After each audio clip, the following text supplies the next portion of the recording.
Инаку, еве, и вие самите на воедот на денешната дискусија кажавте дека голем број правни експерти се вознемирија за мојата пресконференција, кои се тие материјали, како сум видел во тие материјали, што се тие материјали и слично.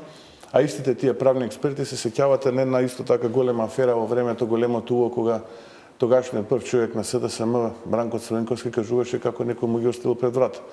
Не сум слушнал дека некој од нив тогаш го критикуваше, сето тоа не сум слушнал некој од нив да каже некоја критика или да се повика на законите и уставот. Правите разлика меѓу материјали доставени на тој начин и материјали излезени од истрага.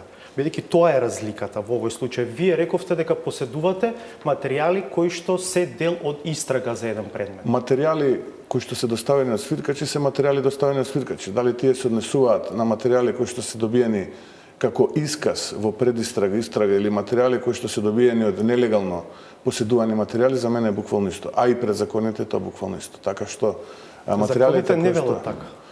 Па добро, еве, начинот на кој што се доставени тие материјали се доставени од свиркачи, така што како што самите кажавте на почетокот на емисијата, тука сум, дојдете, приведете ме, апсете ме ако сум сторил кривично дело, судете ме и не очекувам ништо поразлично и реков во времето на заевизмот дека ќе се случи. Но не треба да заборава дека ВМРО ДПМН со Христијан Мицкоски ниту почнал, ниту ќе заврши. Предпоставам дека после Христијан Мицкоски ќе дојде некој друг. Јас сум сега председател на ВМРО ДПМН и еден од тие кој што е најповикан, посебно граѓаните во Република Македонија да ја дознаат вистината за јавниот интерес.